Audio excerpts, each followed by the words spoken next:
Masalahnya ngelihat dari dua hero scaling rata-rata di Snapdragon Pro Series itu gagal, Be. Ya, itu yang karena gua khawatirkan. average game time-nya aja 16 menit, 15 menit kan. 12 menit item cloud apa sih yang mentok-mentok udah kalau memang fat banget dari awal farming banget dan dapetin kill objektif. Iya bisa udah full item. Tapi kalau misalkan rata-rata menit 9 pun kayak 9-10 baru 3 itemnya jadi. Iya, dan kita akan melihat hal tersebut. Apakah dua scaling hero akan mampu mencapai power spec di late game di 15 menit ke atas? Inilah dia game pertama dari Best of 3 series Team Falcons lawan RRQ Hoshi. Let's go to Land of Dawn. Iritel versus Cloud. Gue rasa di awal sih ya farming aja sih kayaknya dua hero ini. Farming dulu sih emang. Mungkin yang lebih melakukan gerakan duluan udah pasti Sujin ya, karena Suyo mau gimana pun di level 3 dia udah bisa melakukan move terlebih dahulu, bahkan bisa memanfaatkan bagaimana Impurage untuk mendeteksi beberapa musuhnya di map. Ini dia pakai Swift tangan pertamanya. Gue suka sih Suyo pakai Swift di awal. Jadi cepet dia farmingnya. Oke, ada Little Wanderer juga yang bakal dikontes sepertinya. Kedua jungle sudah mulai hadir. Radu Retribution masih bisa didapatkan juga ternyata oleh Kaltezi. Oh wow. Walaupun dengan menggunakan Soul Save Retribution loh barusan ya. Tapi ternyata ada sedikit miscalculation yang terjadi. Sujin miss Little. Jadi mau nggak mau kendali area river di bawah ini akan lebih leluasa bagi tim Falcons. Dan langsung bergerak ke bagian top lane. Sebuah gerakan mirror yang cukup menarik dari kedua roamernya, karena memang tidak ingin membiarkan satupun untuk melakukan ganking. Mancing flicker sepertinya Ogwen, tapi gak buru-buru flickernya ditahan. Masalahnya KLTZ ada di level 4. Ini dia satu hal yang sangat-sangat berbahaya. Rins dengan flicker gak kebait juga. Masih aman juga untungnya ada Setsujin. Wah, ini agak sedikit nge-buying time ya, biar Setsujinnya tidak mendapatkan level 4 dengan mudah, sehingga membuat KLTZ agak sedikit lebih bebas karena mendapatkan last hit dari Little Wonder terakhir tadi. Dan untuk sekarang tidak ada ganking di early game. Harus Sungai sudah memanggil menuju ke area turtle. Sementara di top lane mungkin pressure-nya ya, Toy lebih bermain agresif agar nantinya Super Marco tidak bisa memberikan poke damage lebih. Terutama kita tahu sendiri Iritel powernya dari penetration dan juga critical damage. Bayran satu hit terakhir tapi masih bisa selamat. Kondisinya di mana? Flatzy juga masih di level 3, terhimpit tembok, tapi nggak ada follow up damage sama sekali. Jangan lupa untuk Cecilian di awal ya, damage-nya masih belum terlalu sakit. Tapi tetap ketika hadir itu guna banget. Oke, 4v4 situation di turtle. Revenge. Owen bouncing ball langsung membeli waktu juga. Idok masih terlalu tanky, tapi Flaptezi terlalu depan sepertinya, coba untuk punish ke arah Flaptezi. Tapi di sisi lain Piu yang tumbang terlebih dahulu. Rins dengan Cecilian agresif early gamenya. It's gonna be double kill. No, 2 kill yang bisa didapatkan menjadi modal awal. Namun Kaltezi masuk, Rhythm of Joy dinyalakan. Untungnya electrifying beatnya dipakai sebagai defensif juga. Bahkan serangan balasan Dairon siap untuk melakukannya dengan slam. Bisa mengusir 2 member dari Falcon. Target orang terlebih dahulu ternyata yang dicari sama RRQ Hoshi. Mereka tahu kalau misalkan adu dari segi objektifnya nggak bakal maksimal. Tapi untuk sekarang orange buff-nya sudah diambil oleh KLTZ dan team fight dilanjutkan. Setsujin satu hit terakhir dan masih bisa mendapatkan turtle dengan retribution. Namun Setsujin terhimpit, masih bisa selamat. Satu kali rhythm yang gagal, namun harus tumbang juga. Pemberian waktu yang dilakukan oleh Dairon seakan percuma karena nggak bisa kabur juga. Dairon menjadi korban kedua. Wow, mendapatkan turtle bertukar dengan 2 pemain sekaligus. Belum menjadi poin yang adil, karena tidak ada poin kill sedikit pun yang diamankan oleh RRQ Hoshi semenjak mereka mendapatkan first blood dan 2 kill di awal. Tapi setidaknya dengan poin turtle ini akan jadi sharing. Tapi pick off-nya tidak bisa diberhenti dari tim Falcons. Oh no, Idok dia coba untuk ngejagain sih satu creep jungle-nya. Tapi kalau lawannya 4 susah juga nih. Ya itu bukan pick off lagi sih, emang kayaknya Udah direncanakan maksain itu sih ya. Udah direncanakan untuk langsung all in karena Idok. Apalagi Idoknya lagi nggak ready flickernya, sehingga nggak ada penyelamatan. Dan shieldnya juga nggak ready barusan. Sementara untuk sekarang mungkin harus main lebih safe lagi, karena goldnya sudah mulai swing ke arah tim Falcons. 400 gold dan juga mungkin point kill yang lebih dominan, plus Husklaw yang diamankan sama Super Marco sebagai first itemnya, membuat critical lifesteal. Dan tentunya ada tambahan efek frenzy dari pasif Husklaw. Untuk corrosion juga sebenarnya ya, untuk dari toy-nya. Dan RRQ kayaknya nggak boleh lupa sih, Be, kalau dia mau 2 scaling gitu kan. Jadi bermain objektif tetap, tapi split udah digunakan juga. Dan kayaknya nggak bakal lompat ke depan sih. Plot sih tahu itu darahnya udah sekarat memang, tapi nggak gampang ditumbangin. Setsujin tertangkap paling di Rhythm of Joy yang keluar. Untungnya nggak beri commit. Ya, Ice Retribution digunakan agar tidak ada yang melakukan commit di area bottom lane. Dan kali ini kalau kita melihat dari area zoning outnya Auguen, dia bebas banget di bagian top lane. Dia hanya melakukan screen out biar nggak ada satupun pemain RRQ yang bisa mendapatkan informasi di area turtle. Ini jarang banget muncul ya. Dari Auguen ini hampir nggak ada di map dia. Second man. Selalu ada di rumput juga. Dan pattern yang harusnya sedikit terhambat. Sutsujin masih level 7 dan di area mid lane. Tabrakan lagi terjadi. Dairon harusnya dia nggak punya split. Masih aman untungnya. Ada flicker juga yang masih dijaga. Wah, ini emang kayaknya mau memicu beberapa flicker aja ya. Rins kebetulan udah gak ada flickernya dan sekarang mungkin akan ditarget. Dairon langsung di bagian depan. Toy harus sedikit berhati-hati bermain dengan basic attack load-nya. Di bawah team fight berarti sekarang Flaptzy di bagian depan harus tumbang juga. Turtle berhasil di reset. Dan lagi grab-grab yang dilakukan juga membeli waktu di bagian belakang. Dairon gak gampang untuk ditumbangin. Tapi mereka coba cari untuk objektif yang lain. Turtle yang di-trigger lagi tembok yang sudah dikeluarkan oleh Idok, namun masih free dari Rhythm of the Electrifying Beat. Satu yang terakhir, Kaltzy bisa mendapatkan Turtle, namun dua yang terangkat. Idok dan Dairon harus hilang, bahkan masih mau lebih karena Toyo cuma untuk dikejar. Untungnya masih bisa selamat. Terlalu lama show di bagian Turtle. Dua terangkat dengan efek knock up airborne. Dan Tyrant Revenge yang indah dari Auguen bahkan mendapatkan Dairon sekaligus. Ini bakal menjadi kerugian yang sangat-sangat merugi bagi RRQ Hoshi. Kehilangan dua pemain plus kehilangan Turtle. Gold lead-nya langsung menuju ke 2500 plus satu bonus turret di area top lane. Bahkan hampir saja kalau tidak ada Toy di bagian bottom lane mendapatkan dua objektif yang penting tentunya. Itu dia. Mereka bawa teamfight Cecilian dan Cloud di awal, Be. Damage-nya kelihatan banget kurang tadi. Udah pasti sih. Dua hero scaling jangan lupa ya. Bahkan Demon Hunter Sword aja belum ada dari Toy. Otomatis membuat gerakan dan damage deal atau output damage yang diberikan dari RRQ nggak bakal maksimal. Ya, belum lagi dari Dairon-nya pun tadi kena poke damage yang lumayan ngeri sebenarnya di awal. Iya dan the OG of RRQ Marksman Tuturu lagi nonton juga ternyata. Iya. Serius banget Tuturu, sabar ya Deki ya. Buset, udah geleng-geleng tuh, Be. Udah geleng-geleng. Waduh. Movement yang mana nih? Yang 5-man move kan tadi? Bisa jadi kayaknya Turtle sih, Be. Turtle sih kayaknya. Ini gara-gara Turtle nih. Sabar Deki, tenang aja. Bisa. Masih ada kemungkinan karena dua hero scaling soalnya kan. Jangan lupa hanya Cinta dan Malam main di atas menit 12. Wah, itu tamparannya akan sangat menyakitkan sih. Makanya. Apalagi kalau udah punya Wishing Lantern. Tapi lumayan salut gue tadi awal agresif juga rotasinya, Be. Itu Thunderbelt ya. First item Thunderbelt karena ya dengan beberapa skill termasuk Fist Crack dia bisa menambahkan stack dari Thunderbeltnya. Hanya saja mungkin ya lebih lama aja sih. Itu dia efeknya. Thunderbolt As a roamer, as a roamer. Iya kan? Emang benar-benar nyari scaling kayaknya Lim. Mereka siap late game Iya, banget siap ya. late game kayaknya mereka. Harusnya seperti itu. Dan berarti tugas mereka adalah sekarang nggak boleh buru-buru nih. Damage mereka kurang dan mereka harus sadari itu. Gimana caranya Sutsujin masih di pattern yang aman, Toy masih bisa dapetin farmingan, dan Range masih bisa dapetin stacknya. Kalaupun emang mau makan, ya bahkan kayaknya diolain. Bahkan Dairon gak mampu untuk bertahan. Split digunakan hanya untuk bertahan hidup. Selamat. Masih bisa selamat untungnya. Dan banyak sih tadi source clear yang lumayan ya untuk terbuang. Electrifying Beats, dia bisa ngebuang dari Tyrant Rage juga. Dan itu jadi space lihat Sutsujin. Ya, Sutsujin dapetin ke area orange buff. Toy juga masih bisa farming di area bottom lane, membuka ruang bagi RRQ Hoshi. Dapat. Recall harusnya dilakukan. Karena kalaupun Sutsujin? Sutsujin. Untungnya sempat recall ya. Selamat. Udah terbaca juga gerakannya oleh tim Vulcans karena mereka sadar bahwa orange buff-nya seketika menghilang. Itu dia. Dan Flaptzy terlalu keras memang. Tapi damage-nya Rinsu ini lumayan juga ya. Udah lumayan karena first itemnya glowing one kan. Iya sih. Jadi udah mulai berasa. Karena beberapa mungkin ada yang fokusnya ke Clock of Destiny.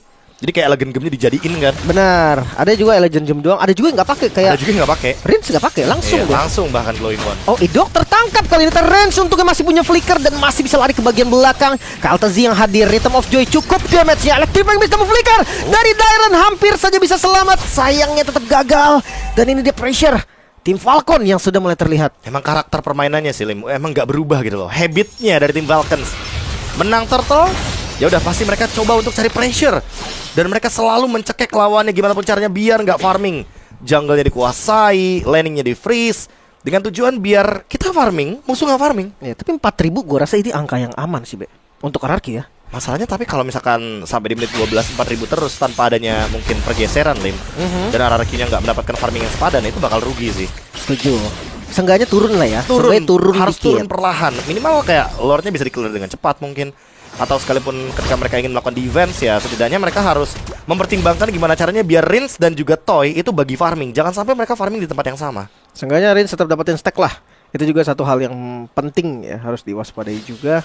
Dan ngelihat dari menit 9, kayaknya Lord pertama kalau memang mau dilepas ya, dengan catatan dapetin objektif yang setara, kayaknya boleh sih. Boleh sih.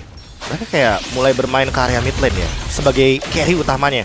Mereka udah keluar dari gameplay Skylar Sentris yang mungkin menjadi karakter dari permainan RRQ sebelumnya. Karena emang bener-bener mengharapkan kepada Rins dengan ya mungkin gold lead yang sekarang berada di urutan yang kelima. Tapi show dari Idok menandakan tanpa yang flicker harus lebih berhati-hati karena Idok bisa dimakan kapanpun oleh Flaptizi. Dan Susujin juga hadir. Lord langsung dieksekusi juga. Retribution KLTZ masih on point juga, bahkan Idok menjadi bonus. Namun Toy di bagian belakang dengan Blazing Duet yang gak berhasil connect ke arah siapapun. Ogwen bakal jadi korban seperti yang enggak. Ogwen masih bisa selamat, bahkan 2 member dari RRQ harus hilang. Dairen menjadi korban ketiga sepertinya. Grab kah? Karena masuk lagi KLTZ. Mengamuk keempat yang harus hilang menyisakan Rins seorang diri. Wow, amukan Leonin KLTZ dengan electrifying beats-nya langsung menghantam kedua pemain sekaligus, Dairen dan juga Toy yang tidak terselamatkan. Plus Lord sebagai bonusnya, objektif yang benar-benar dijadiin acuan utama, plus point kill sebagai bonusnya. RRQ Hoshi kali ini dalam keadaan yang berbahaya karena di menit yang ke-11 mereka benar-benar under banget gold lead-nya. Dari 4.000 menuju ke 6.000 gold lead. Apakah mereka mampu untuk bertahan? Karena satu-satunya winning condition sekarang untuk RRQ Hoshi adalah bertahan selama mungkin hingga nanti Cecilian minimal mendapatkan 4 item. Itu dia Divine Glaive lah, itu yang paling penting banget sih ini Divine Glaive-nya. Tapi untuk Lord pertama seperti yang gue bilang tadi, harusnya aman. Cloud Cecilian, satu lane dipegang Suyo, bahkan pasifnya pun gak ke-trigger. Lord bisa di-clear dengan cepat. Tujuan mereka hanya ngambil inner turret aja. Contoh inner turret di mid nih, dapat juga. Tapi Idok dari bagian belakang itu dia stun yang cukup baik, follow damage masuk dari Blazing Duetnya Toy. Satu harus hilang, Ogwen menjadi korban pertama dan Super Marco korban kedua yang muncul, membalikan keadaan. KLTZ gak bisa terlalu dalam. Ini dia momentum ketika berada di menit yang ke-11, masih terlalu dini untuk tim Vulcans melakukan serangan menuju ke area high ground. RRQ sekarang mulai mendapatkan titik baliknya. Rins mendapatkan double kill, menandakan bahwa Cecilian kali ini harusnya akan menjadi asuransi late game yang lebih memastikan.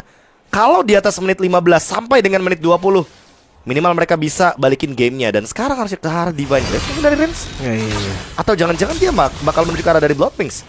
Kayak Divine Glaive lebih good sih, we. Dua item ini kayaknya cocok sih. Bisa karena sih. ya karena melihat dari pemilihan Radiant Armor juga salah satunya. Dan Kyle Ditabrak. sakit. Iya, tapi mengusir mundur aja sih niat mereka. Purple gak mau terlalu komit juga. Ya, at least Sutsujinya ada di level 15 ya, Lim. Karena Jadi. kalau misalkan Sutsujinya masih under level, ya dia tetap butuh Purple barusan. Tapi kalau misalkan kita melihat sekarang Setsuji level 15, ada satu celah yang nantinya masih bisa dimaksimalkan dengan Soul Saver Retribution. Karena seperti biasa ya, kalkulasi untuk Suyo sebagai pemegang Retribution ini akan jauh lebih mudah dibandingkan dengan beberapa jungler lainnya. Iya, lebih enak, lebih pede juga sih dari Suyo untuk ngadu last hit.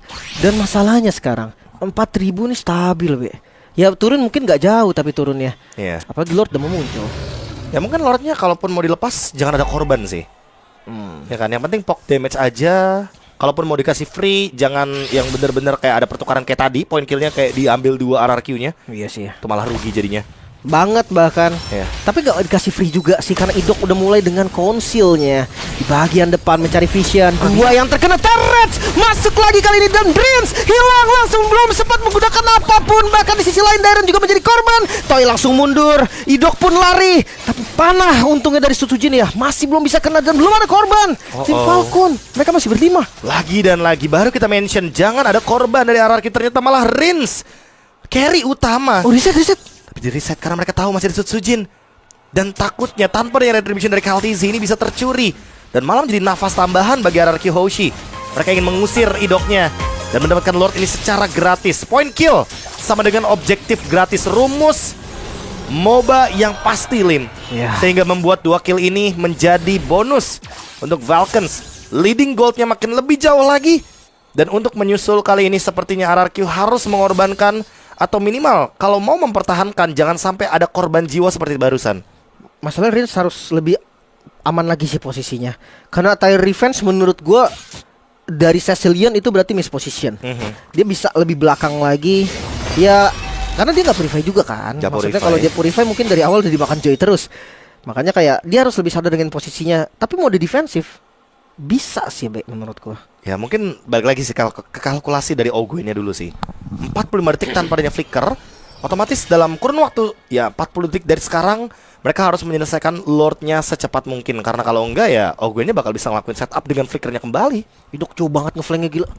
Dia pengen mungkin bikin momen kayak tadi ya. Iya. Itu bisa juga Langsung terjadi. ke Super Marco ya, mumpung gak ada Purify. Itu dia, Ogwen maju dengan Tara Revenge. Terlalu dive. Sakit banget Toy dengan poke damage-nya. Dan Ogwen Immortalnya pecah di bagian belakang. Idok juga berhasil menjodohin ke arah Super Marco dan hilang sudah. Ogwen Winter Crown. Toy membeli waktu, tapi satu hit Super Marco sempat terlempar juga. Dan zoning out dilakukan kembali oleh Peo. Dilempar lagi di bagian depan. Lagi-lagi Flaptzy menggila dengan lompatan-lompatannya, namun terlalu dalam dan akhirnya menghasilkan 2 ditukar 2. Oh, kali ini ada 2 serangan di waktu yang sama. View masih mencoba untuk melakukan zoning out di bagian bottom lane, sementara top lane terbuka bebas bagi Super Marco dan juga KLTZ untuk mendapatkan base turret. Membuka 2 base turret, bahkan ini lebih buruk dari dugaan kita sebelumnya, Lim, yang harusnya berkorban 1 turret saja. Sakit banget. Tapi Idok dikejar Electrifying Beats dan kayaknya bakal hilang. No, nggak bisa kemana-mana lagi. Super Marco-nya free hit, 1 stun lagi. Dairon berhasil mendapatkan kill-nya, namun sekarang Toy hadir.